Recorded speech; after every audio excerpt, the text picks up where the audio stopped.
Bonjour à tous et bienvenue dans votre journal des produits de bourse de l'Obsta du jeudi 9 mai. Journée record sur les places financières. Hier, le CAC 40 signe un plus haut de près de 2 ans avec un gain de 0,89% à 3 956 points.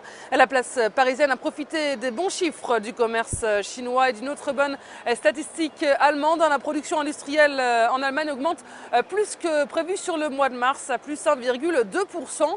Et sur le front des valeurs sur le CAC, Société Générale et Lafarge continuent de grimper après la diffusion de leur trimestriel à respectivement près de 2 et un peu plus de 4%.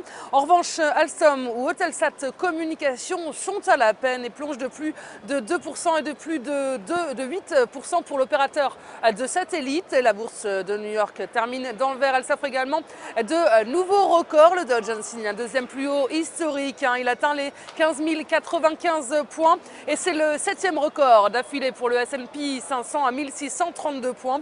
Les marchés américains sont pourtant peu volatiles et les volumes d'échange très peu fournis. En fait, Wall Street reste soutenu par les interventions des banques centrales et sur le front économique américain, toujours très peu de mouvements susceptibles de faire évoluer la tendance. Les rares indicateurs du jour nous viennent de la Chine et de l'Europe. Les investisseurs ont bien accueilli, donc on en parlait tout à l'heure, les chiffres chinois du commerce extérieur et l'autre motif de satisfaction se trouve en Allemagne avec la production industrielle qui ressort en hausse bien au-dessus des attentes sur le mois de mars.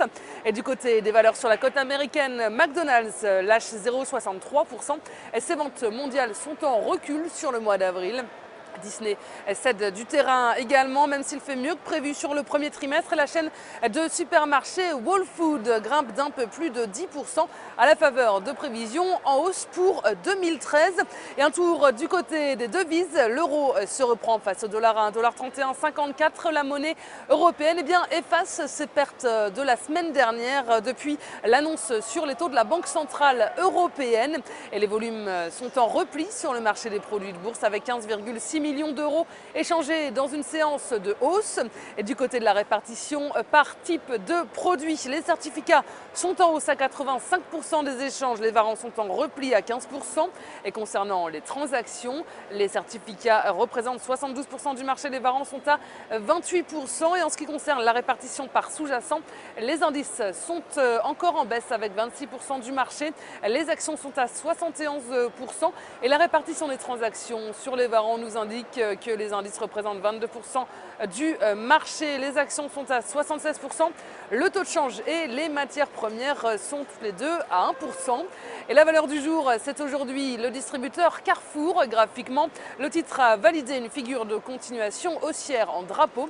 Et par ailleurs, l'ouverture en trou de cotation haussier du 8 mai lui permet de s'affranchir de la résistance des 23 € et de réaliser de nouveaux plus hauts annuels. Enfin, l'indicateur de vitesse RSI évolue au-dessus de 50% sans avoir atteint la zone de surachat, ainsi tant que le support est à 21,84 €, visez les 26 et 27 €. La stratégie qui vous est proposée pour jouer cette valeur, c'est l'achat du Warrant Call Carrefour à 4 657 T d'Unicredit au prix d'exercice de 25 € et d'échéance au 6 décembre 2013. Voilà, c'est tout pour aujourd'hui. Passez une excellente journée et on se retrouve demain.